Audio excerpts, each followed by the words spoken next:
예수께서 이르시되 내가 진실로 너희에게 이르노니 인자의 살을 먹지 아니하고 인자의 피를 마시지 아니하면 너희 속에 생명이 없느니라. 아멘. 그리고 지난번에 14일 날 한마음교회 방문하고 후속적인 돌아오는 소식은 그런 신병 한영의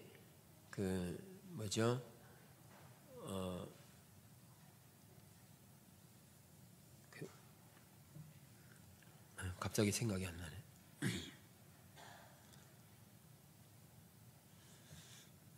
그 모임을 위해서 기도도 많이 하고 했는데, 근데 이제 나름대로 이제 각 부대에서 한 20명씩은 오게 하자라고 기도하고 막 한 겁니다. 그래서 75명 모였는데, 근데 거기는 일주일에 한 번만 온답니다. 그러니까 토요일 날 오면 주일 날 안 오는 거죠. 그런데 놀랍게도 거의 다 왔다 합니다. 20여 명 나오는데 대부분 나와서 예배드리고 너무 좋았다고. 그래서 군종이 힘이 좀 생겼다고.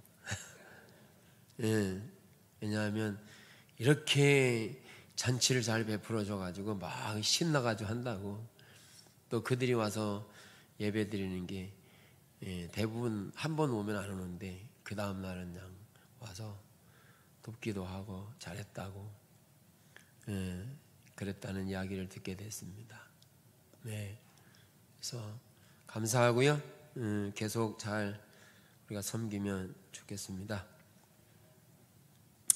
네,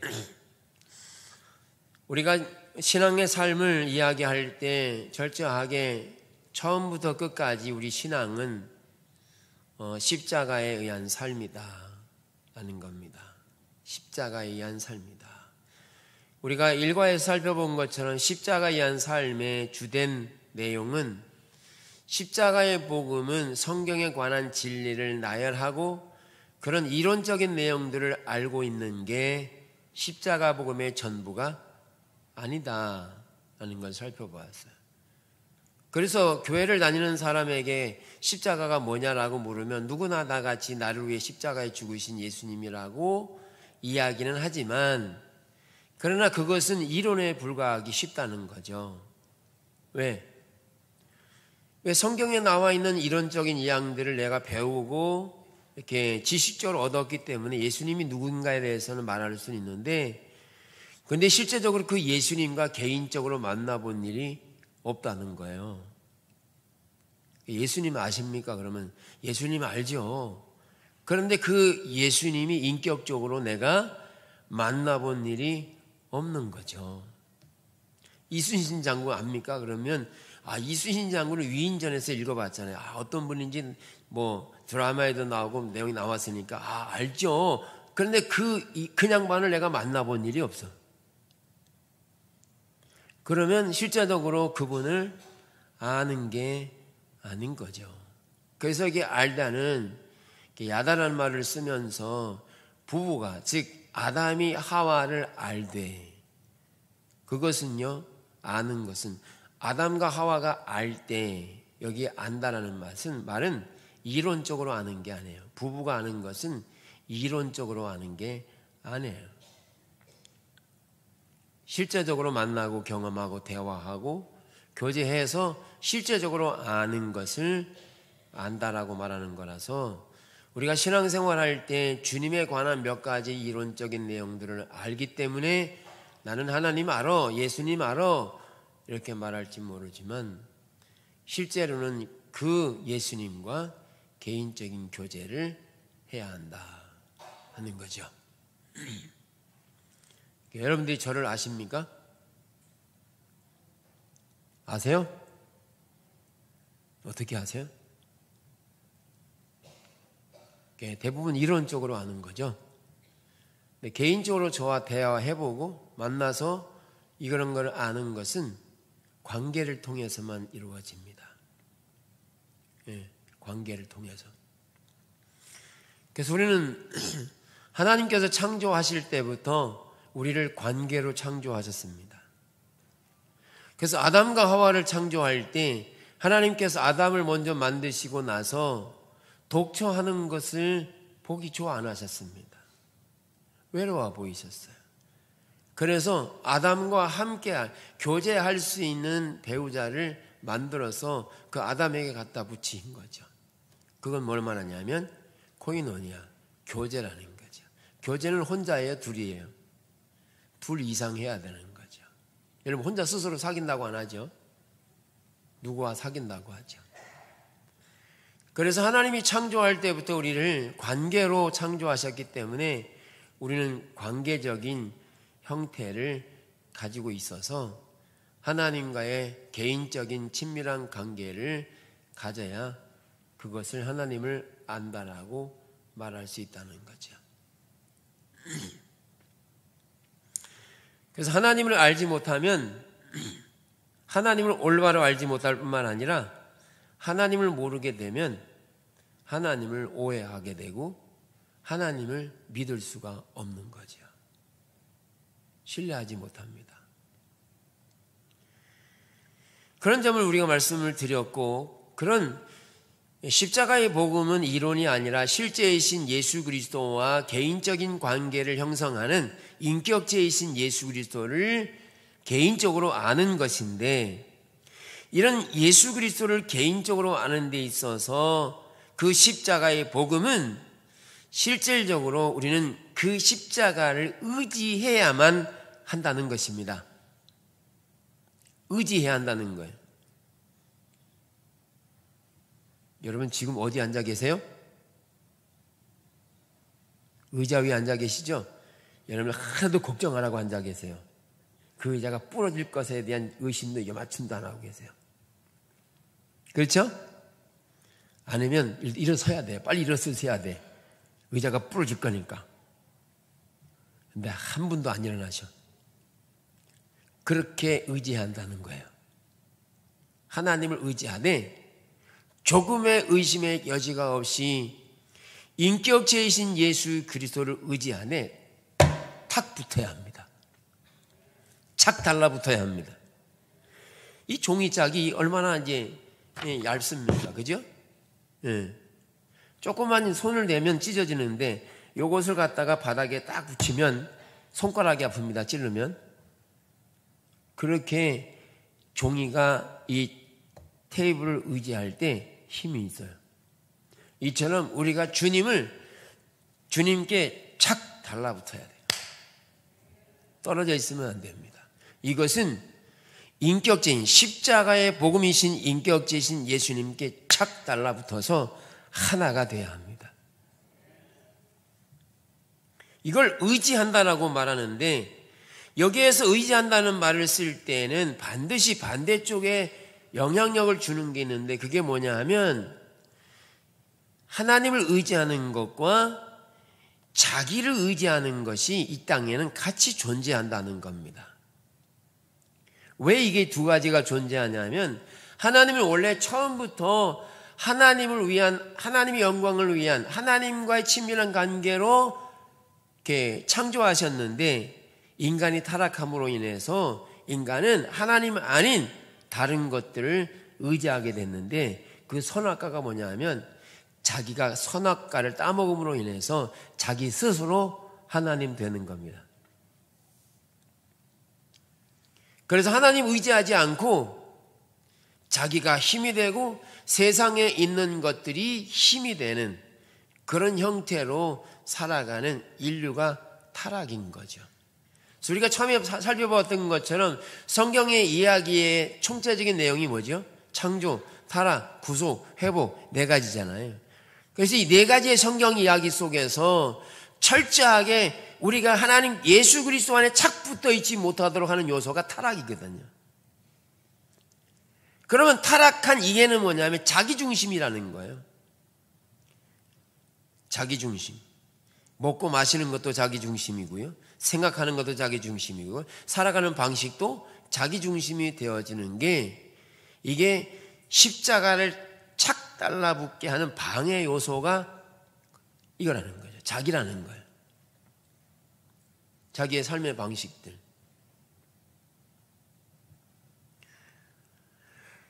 그래서 우리는 십자가의 복음에 의해서 살려고 하더라도 지속적으로 방해하는 게 뭐냐면 자기가 원하는 대로 자기중심적으로 살고자 하는 그런 타락한 본성이 강력하게 십자가의 능력을 무력화시키려고 도전하고 있고 지금도 사단이 그걸 붙잡고 요구하고 있다는 거예요.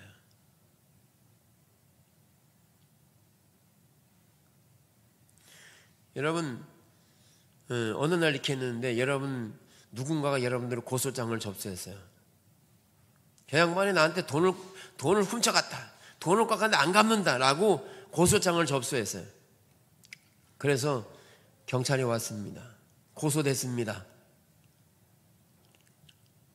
그럼 어떨 것 같으세요? 어떨 것 같으세요? 전혀 그런 사실이 없는데 고소장이 딱 들어온 거예요. 어떻겠냐고요? 기가 막힌 노릇이죠. 얼굴색이 변하고 금방 본연의 얼굴색이 변함과 동시에 분노가 가득 차고 미움이 가득 차고 전혀 있지 않은 일들을 그렇게 하면 우리 속에서 어떠냐? 심각한 분열의 상태가 오게 되죠.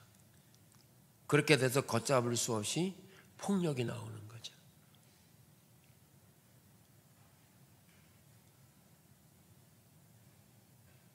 저는 오늘 찬양하면서 그게 보여지더라고요. 하나님은 공의로우신 하나님인데 우리가 하나님을 그렇게 하나님 거짓말장이잖아요. 하나님 능력 없잖아. 이렇게 말하고 행동하는 게 얼마나 많은지 셀 수가 없더라고요.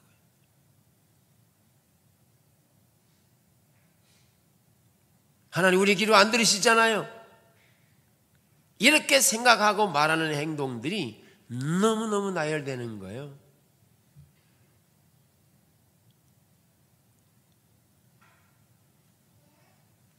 그래서 여러분 우리가 십자가를 의지한다는 것은 몇 가지의 사실에 관한 내용들을 내가 알고 깨달았다고 해서 그것이 십자가를 의지하는 게 아니고 십자가를 의지하는 것은 모든 부분에서 온전하게 십자가를 의지해야 합니다.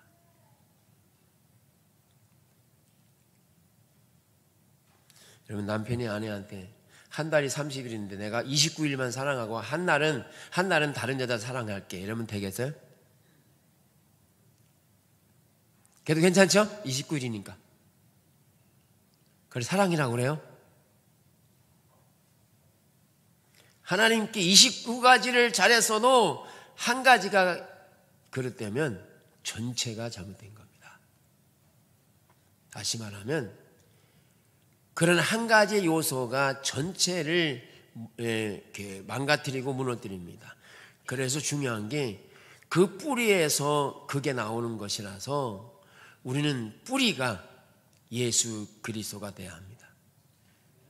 그래서 우리 신앙생활은 첫 번부터 창조의 원리를 따라서 하나님이 우주를 창조할 때 관계를 부르시고 하나님의 의존해서 하나님이 먼저 창조하시고 관계를 주시고 그런 삶을 살도록 한 게 문화예요. 근데 우리는 세상 문화, 타락한 문화를 가지고 있으면서 그 타락한 문화 가운데 살면서 몇 가지를 수정하고 몇 가지를 고쳐서 하나님을 유익하게 하고 하나님을 위한다고 해드리는데 그게 다 전부 온전하지 않은 거라는 거죠. 아까 예를 든 것처럼 아내를 사랑하는데 29일은 사랑하고 하루만 안 사랑할게 이런 거는 철저히 다 안 사랑하는 거죠.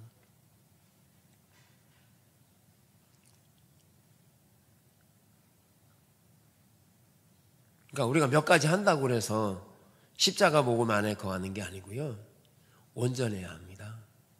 근데 이렇게 온전해지는 데 있어서 문제는 뭐냐 하면 우리 온전하게 하나님 되길 원하세요? 하나님 온전하심 같이 우리 온전하라고 하세요? 아멘? 온전하실 수 있으세요? 대답을 잘 못하시죠? 왜? 이 두 가지를 가지고 있기 때문에 대답을 못하는 겁니다. 첫째, 영적인 우월감. 둘째, 상습적인 죄책감. 우리가 봉사와 헌신을 많이 하고 착한 일을 많이 하면 따라붙는 게 있는데 그게 그 행함으로 인해서 자기의 주가가 올라가는 것이고, 그렇게 다른 사람보다 더 많이 성실한 일, 착한 일, 봉사와 헌신, 예배, 기도 등 이런 것들을 많이 하면 그것이 그렇게 한 자체가 하나님께 나아가는 힘이 된다는 거예요. 고개를 바짝 들고 가는 거죠. 그게 나오는 내용이 바리새인과 세리의 이야기죠. 바리새인과 세리인이 성전에 올라갔는데 바리새인이 그렇게 기도하는 거죠. 하나님, 난 하나님 앞에 예배도 잘 드리고 11조도 잘 드리고 봉사와 헌신 다 하고 하나님 말씀하신 거 다 지켰고, 그래서 세리와 같지 않음을 감사합니다. 이렇게 기도했거든요. 근데 주님께서 그 바리새인의 기도가 틀리진 않았지만, 그렇게 한 것이 잘하기는 했지만 예수님은 그 기도에 대해서 안 들으셨습니다. 오히려 그렇게 살지 못한 세리를 보고 저의 기도를 들었다 그랬어요. 그러면 세리가 그렇게 살지 못한 게 잘났다는 얘기예요? 아니면 바리새인이 그렇게 올바로 행동했다는 게 잘못됐다는 거예요? 여기에 주된 요인이 뭐냐면 그가 의지하고 있는 게 뭐냐는 거예요.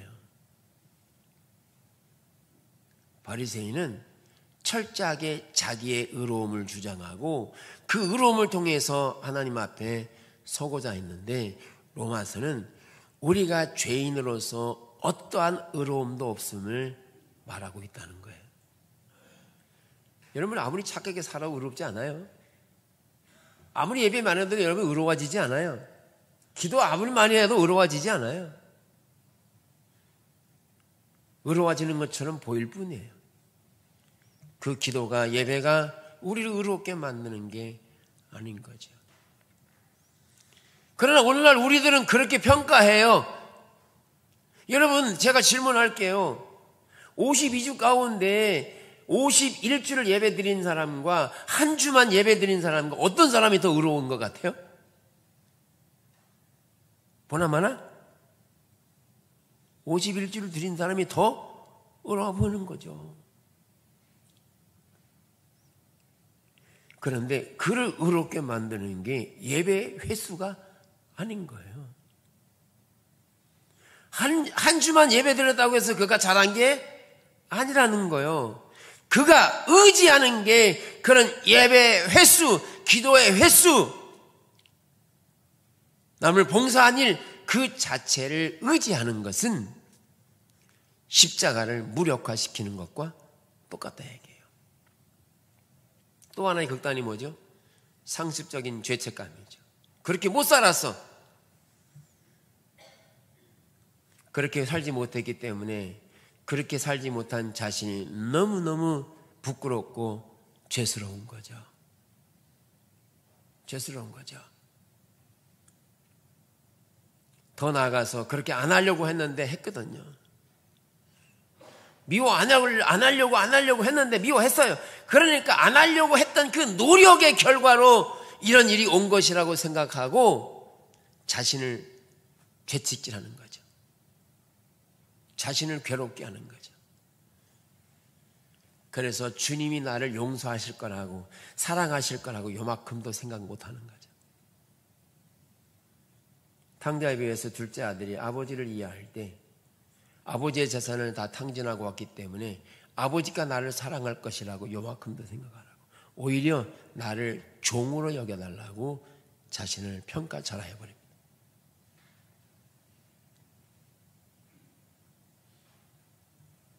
그런데요, 아버지가 그 아들을 만났을 때 그 아들의 요구처럼 그를 종으로 삼는 게 아니라 아버지의 평가는 죽었다가 살아온 아들로 권위와 모든 것을 다 회복시켜 주세요.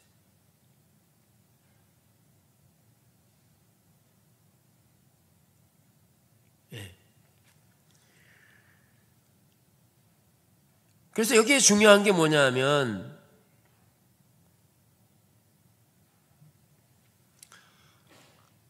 아버지의 관점과 이 아들의 관점이 다른 거예요.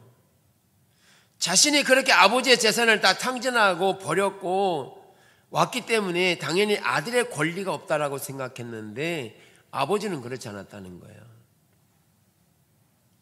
그래서 우리가 하나님 앞에 나아갈 때 우리가 기도를 많이 했기 때문에 고개를 뻣뻣이 쳐들고 가고 기도를 못했기 때문에 고개를 푹 숙이고 가는 게 아니라는 거예요. 두 가지 다 옳지 않다는 거예요. 우리가 하나님 앞에 나아갈 때는 오직 예수 그리스도의 공로만을 의지해서 나아가야 하는 거예요. 그 어떤 것도 우리에게 힘이 되지 않는다는 거예요. 그래서 우리 일상에서 우리는 항상 십자가의 공로만을 의지해야 하는 거예요. 히브리서 13장은 이렇게 말하고 있어요. 그러므로 형제들아, 우리가 예수의 피를 힘입어 성소에 들어갈 담력을 얻었나니 그 길은 우리를 위하여 휘장 가운데로 열어놓으신 새로운 산 길이요 휘장은 곧 그의 육체니라. 이 내용은 마태복음 27장에 예수께서 다시 크게 소리 지르시고 영원히 떠나시니라. 이에 성소 휘장이 위로부터 아래까지 찢어져 둘이 되고 진동하며 바위가 터지고, 여기에 보면 여기 십자가의 공로를 어떻게 말하고 있느냐 하면 구약시대에는 지성소와 성소가 구분이 되어 있었어요. 그래서 지성소에는 아무도 못 들어가고 1년에 한 번씩 대제사장만 들어가는 곳이었어요. 그래서 하나님이 거기에 임재하시고 대제사장을 만나서 그 대제사장을 통해서 이스라엘 백성들의 죄를 사해 주시고 용서하셨다는 거예요. 그런데 예수님이 십자가에 죽으시면서 지성소와 성소 사이에 가로막혔던 휘장이 양쪽으로 쫙 위에서 아래로 찢어지면서 그 지성소로 들어갈 수 있는 통로를 열어놓으셨는데, 그 통로를 열어놓으신 게 뭐냐? 히브리서 뭐라고 그래요? 그분의 육체라고 그래요. 예수님이 십자가에서 자신의 몸을 찢어서 죽으심으로 지성소와 성소의 문을 활짝 열어놓으셔서 우리로 하여금 그 산길을 가도록 주님이 열어놓으신 거라는 거예요. 우리는 그 길로 가는 데 있어서 우리가 가지고 있는 우리가 옳다고 생각하는 그 모든 것들은 십자가에서 이미 다 죽었기 때문에 소용이 없습니다. 그래서 십자가 이한 삶을 사는 데에서 강력하게 반다는 게 뭐냐면 자기의라는 거예요. 자기의. 자기의 의를 의지하면 의지할수록 십자가가 소멸돼요. 십자가를 의지하면 의지할수록 이 자기의가 소멸돼요. 이게 이렇게 되어 있어요. 시소처럼. 내가 어떤 것에 순종하느냐에 따라서 그거에 종이 되는 겁니다. 그런데 십자가 안에는 능력과 승리가 있고 그리고 샬롬이 있습니다.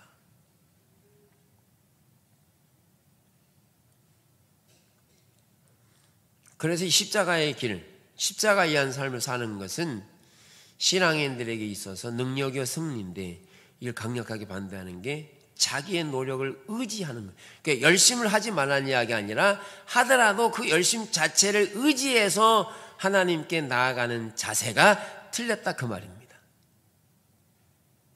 아멘.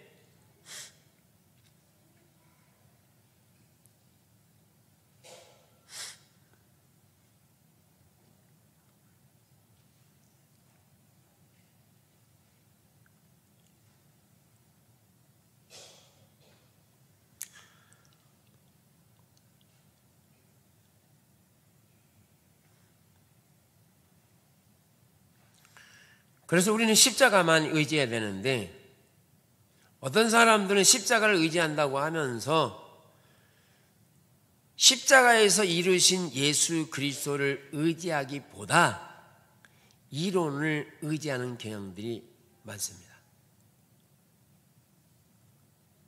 옛날에 드라큘라라는 영화가 있었어요. 근데 십자가 나무 만들어가지고 막 비치면 이게 다 도망가는 거예요. 그 십자가가 무슨 능력이 있습니까?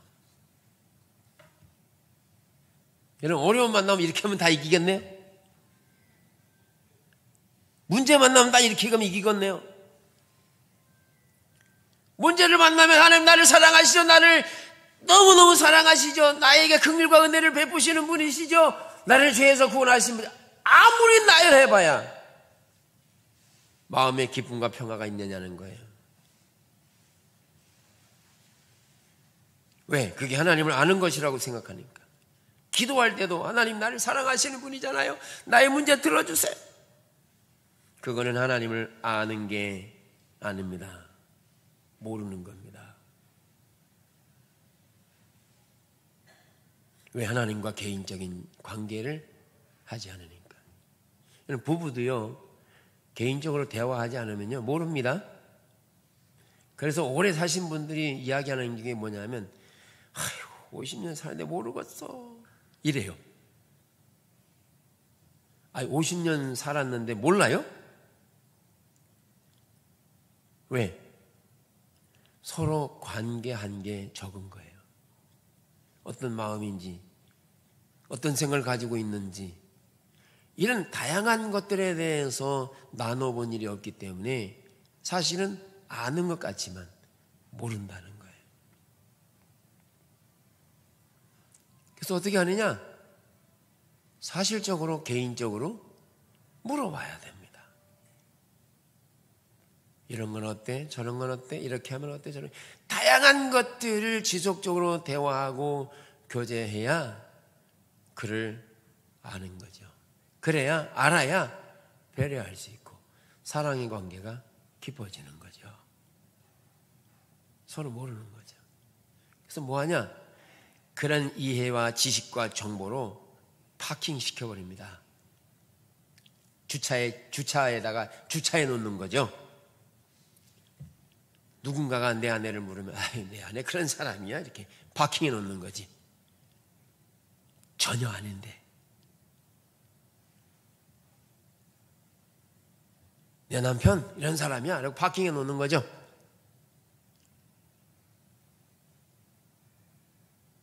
여러분, 그렇게 하지 마십시오. 우리는 관계의 존재입니다. 내 말은 안 들어준다고, 내 생각대로 안 된다고 해서 다 도려낼 게 아니라 나의 만족을 위해서 내 욕심대로 나를 추구하지 말고 주님의 영광을 위해 추구하세요. 저는요, 제 안에 이제 욕심이 자꾸 생기잖아요. 그러면 대부분 이렇게 해요. 아, 이게 나를 기쁘게 하려고 하는구나. 대부분 맞아요. 네, 욕심이 생기는 것은 내 만족을 위해서 지금 내 욕심이 나오는 거예요.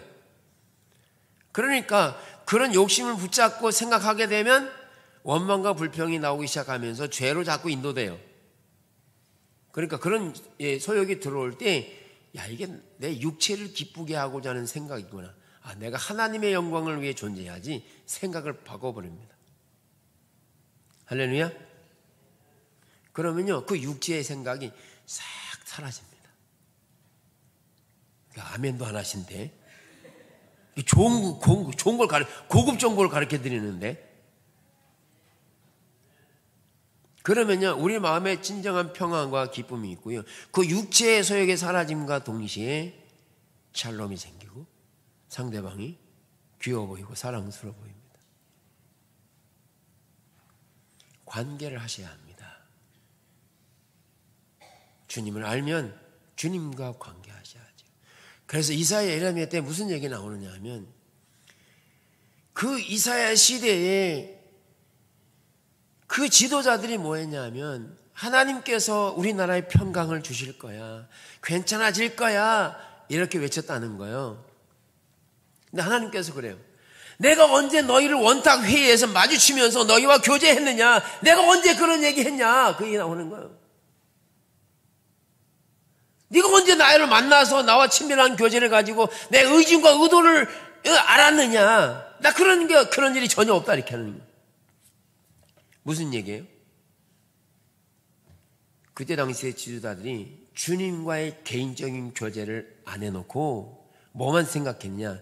하나님께서 다윗이나 솔로몬 왕조 때 하나님께서 그 다윗을 통해서 약속하셨던 이 나라를 영원히 지켜주실 것에 대한 약속, 이론만 남아있지 실제적으로 그들 자신이 하나님과 교제하지 않으면서 다윗 왕조 때 얘기했던 그 지식과 정보로만 알고 있는 거예요.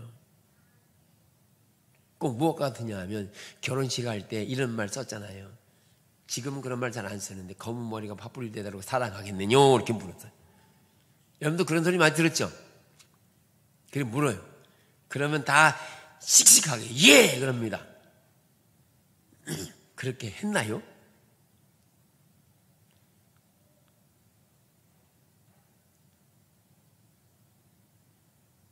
그렇게 대답을 했어도 실제적으로 그렇게 삶 속에서 친밀한 관계로 나아가지 않으면 그 약속은 의미가 없어집니다. 무용지물입니다. 그 약속하고도 그 다음날 허니문 헤어져. 예, 여행 가서 헤어진답니다. 무슨 의미가 있어요?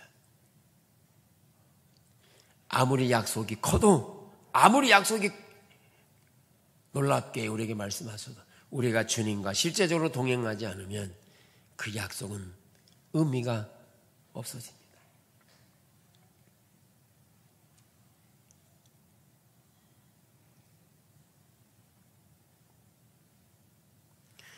그래서 출애굽기에 보면 하나님께서 이스라엘 백성들을 출애굽을 시킬 때 이렇게 말씀하세요. 6장 6절은 나는 여호와라 내가 애굽 사람의 무거운 짐 밑에서 너희를 빼내어 그들의 노역에서 너희를 건지며 편팔과 여러 큰 심판들로서 너희를 속량하여, 여기 속량이라는 말은 구속하여 냈다는 말이에요. 그들을 실제적으로 그 땅에서 건져냈다는 말이에요. 그리고 끝난 거냐? 아니에요. 출애굽기 15장 13절에 주의 인자하심으로 주께서 구속하신 백성을 인도하시되 주의 힘으로 그들을 주의 거룩한 처소로 들어가게 하시기를 원하셨다.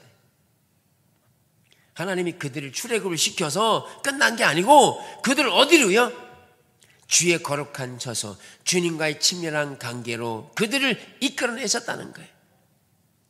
하나님이 그들을 애굽에서 이끌어내서 그들을 기쁘게 한 것으로 끝나는 게 아니라 이끌어내서 어디로? 출애굽기 19장에서 내가 너희를 독수리의 날개로 내게로 인도했다. 하나님과의 친밀한 관계로 함께 동행하는 삶을 살도록 우리를 애굽에서 구원했다는 거예요. 다시 말하면 우리가 신앙생활 할 때 우리를 구원하신 것은 단순히 영적인 구원만 말하는 게 아니라 주님과 나와 친밀한 삶을 살아가도록 우리를 구원했다는 거예요. 근데 우리는 구원받고 나서 자기 방식대로, 자기 마음대로, 자기 생각대로 살아가는 육체의 소욕대로 살아가니까 하나님을 떠난 거죠. 그러니까 결국 열매가 무엇을 맺냐? 육체적인 열매만 맺는 거죠. 오늘날 우리 현실인 거예요. 우리가 잘못 사는 거예요. 성경은 우리가 세상에 빛이 되고 소금이다라는데 빛과 소금을 다 잃어버렸잖아요. 그래서 약속한 대로 세상에 짓밟히는 거 아닙니까? 다시 회복하려면 우리에게 하나님의 빛이 비춰져서 우리가 빛이 되고 소금이 되어야 합니다. 그게 십자가만 의지하는 삶이 돼야 약속이 이루어져요. 그러면서 출애굽기 19장 4절부터 6절까지의 뒷부분을 보면 그렇게 독수리의 날개를 업어서 내게로 인도하면서 너희를 제사장의 나라로 거룩한 백성으로 내 소유로 삼기 위해서 그렇게 했다는 거예요. 베드로전서 2장 9절에서도 너희는 택하신 족속의 왕같은 제사장들이요 거룩한 나라로 그의 소유된 백성이 된다. 하나님 의도하신 게 뭐냐 하면 너희들에게 내가 주는 능력을 가지고 물질적인 축복 이렇게 되는 것 저런 거 다 해주기 위해서 그렇게 하는 게 아니고 본론은 뭐냐면 이런 것들을 주면서 하나님 뭐 하기 원하신다고요? 너와 내가 친밀한 사랑의 관계 안에서 함께 살기를 원해. 그 얘기예요. 근데 주님과 대화는 하지 않으면서 주님께 받은 것은 다 받고 방식은 내 방식대로 살아가고 미워할 거 다 미워하고 시기질 거 다 하고 살아가면 하나님이 그에게 주신 축복의 의도가 그게 아니라는 거예요.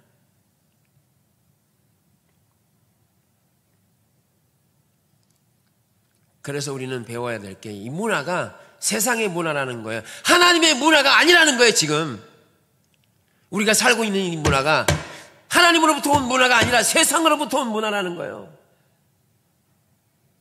하나님의 문화는 뭔데요? 하나님이 오늘을 창조하셨을 때 죄가 없는 하나님의 방식으로 통치되고 이루어지는 나라였잖아요. 그런데 타락한 이후에 이 세상 문화는 하나님의 문화가 아니라는 거예요. 그래서 하나님은 이 세상의 문화를 개혁하고 하나님의 문화로 재창조하시는 그런 나라로 하나님이 지금 회복을 향해 우리를 인도하고 계신 거예요. 이 사이즈가 작지 않은 거죠. 하나님 우리 교회를 통해서 그걸 이루시겠다는 거예요. 그렇게 샘플을 삼으시겠다는 거예요.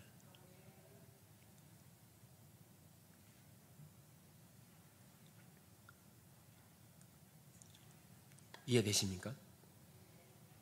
이런 일들을 우리가 하는 게 아니라 성령님께서 이루시기로 작정하시고 그 모든 일들을 성령이 이루어 가시겠다고 하시는 거예요. 그거 어떻게 하지? 그건 내가 하려고 하는 거죠. 그거는 이미 살펴본 것처럼 의미가 없어졌어요. 내 노력 가지고 되지 않을 뿐만 아니라 할 수도 없어요. 예수님 말한 것처럼. 뭐하냐? 십자가 복음이신 예수님께 착 달라붙으면 붙어있는 때는 주님과 다니는 겁니다. 주님이 일을 이루어 가시고 능력으로 행하시고 승리를 경험하게 하시는데 그분이 하게 하실 거라는 거죠.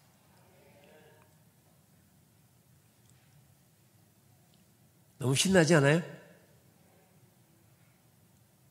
하나님이 그 일을 가지고 계시고 지금 회복해 가고 계세요.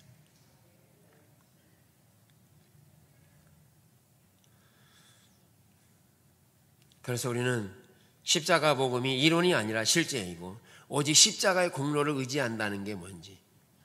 그래서 성만찬에서 예수님 말씀하시잖아요. 내 살과 내 피를 먹고 마시는 게 뭐냐.